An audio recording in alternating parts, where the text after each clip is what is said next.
किया गया। महिलाओं को सम्मान देने के लिए जहां एक तरफ शौचालय बनाए गए तो वहीं उनके स्वास्थ्य का ध्यान रखने के लिए उज्ज्वला योजना से भी उनको जोड़ने का कार्य किया गया। हर एक वर्ग का ध्यान प्रधानमंत्री जी के द्वारा रखा गया। जहां देश में मंडल कमीशन को संवैधानिक दर्जा देकर पिछड़े वर्ग के लोगों को अधिकार देने का काम किया गया, तो वहीं ऊंची जाति से आने वाले गरीब लोगों के लिए भी 10% आरक्षण देकर उनको भी मुख्य धारा के साथ जोड़ने की सोच प्रधानमंत्री जी की रही। अनुसूचित जाति से आने वाले लोगों को सम्मान देने के लिए डॉक्टर बाबा साहेब भीमराव अंबेडकर जी से जुड़े हुए जितने स्थल रहे, भले वो उनकी मऊ में जन्म भूमि हो या चैत्य भूमि हो, नागपुर में उनकी दीक्षा भूमि हो या लंदन में जहां उन्होंने शिक्षा हासिल की या दिल्ली में जहां पे उनका निवास रहता हो, उनको पंच तीर्थ के तौर पर स्थापित कर दर्शाया कि प्रधानमंत्री जी समावेश की सोच के साथ आगे चलते। मुस्लिम वर्ग से आने वाली महिलाओं के लिए ट्रिपल तलाक जैसे कानून को हटाने की बात हो, ये तमाम निर्णय दर्शाते हैं कि किस तरीके से प्रधानमंत्री जी ने हर क्षेत्र हर वर्ग को अपने साथ लेकर चलने का प्रयास पिछले 12 सालों में किया। इन्हीं 12 सालों में जितने विवादित मुद्दे थे, भले वो धारा 370 की बात हो,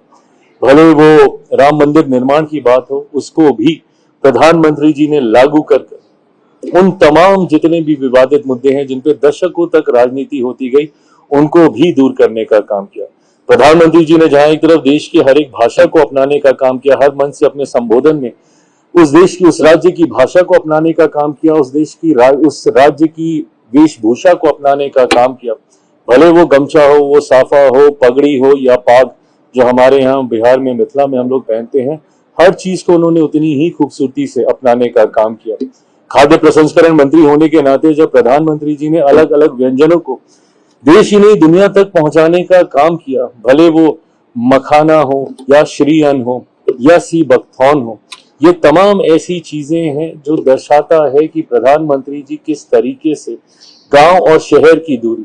भारत और दूसरे देशों में विकास की दूरी को कम करने का कार्य पिछले 12 सालों में निरंतरता में करते आए हैं। यही कारण है कि आज पूरा एनडीए परिवार उनके साथ मजबूती से जुड़ा हुआ है। मैं खुद पिछले 12 सालों से मेरे नेता, मेरे पिता आदरणीय रामविलास पासवान जी के नेतृत्व में हम लोग इस गठबंधन का हिस्सा बने और पिछले 12 सालों से निरंतरता से न सिर्फ हमारा ये रिश्ता मजबूत रहा, बल्कि एनडीए गठबंधन का दायरा भी धीरे धीरे बढ़ता जा रहा है। कई और राजनीतिक दल इस गठबंधन का हिस्सा बने, उसका कारण सिर्फ और सिर्फ प्रधानमंत्री आदरणीय नरेंद्र मोदी जी सबको एक साथ लेकर चलने की उनकी सोच, सबको परिवार की तरह उनके सुख दुख में उनके साथ खड़े होने की सोच ने ही उनको आज देश के सर्वोच्च नेता की श्रेणी में सबसे अग्नि, सबसे आगे उनको खड़ा करने का काम किया। मैं एक बार फिर से मेरी तरफ से, मेरी पार्टी लोक जनशक्ति पार्टी रामविलास की तरफ से मेरे प्रधानमंत्री आदरणीय नरेंद्र मोदी जी को longest serving elected prime minister के तौर पर आज अपना कार्यकाल को आगे लेकर जाने के लिए ढेर सारी बधाई, ढेर सारी शुभकामनाएं देता हूं। वो स्वस्थ रहे, दीर्घायु रहे, ये शुभेच्छा उनके लिए प्रस्तुत करता हूं और पूरा एनडीए इसी तरीके से उनका नेतृत्व, उनका मार्गदर्शन, उनका आशीर्वाद पाता रहे, ये इच्छा रखता हूं।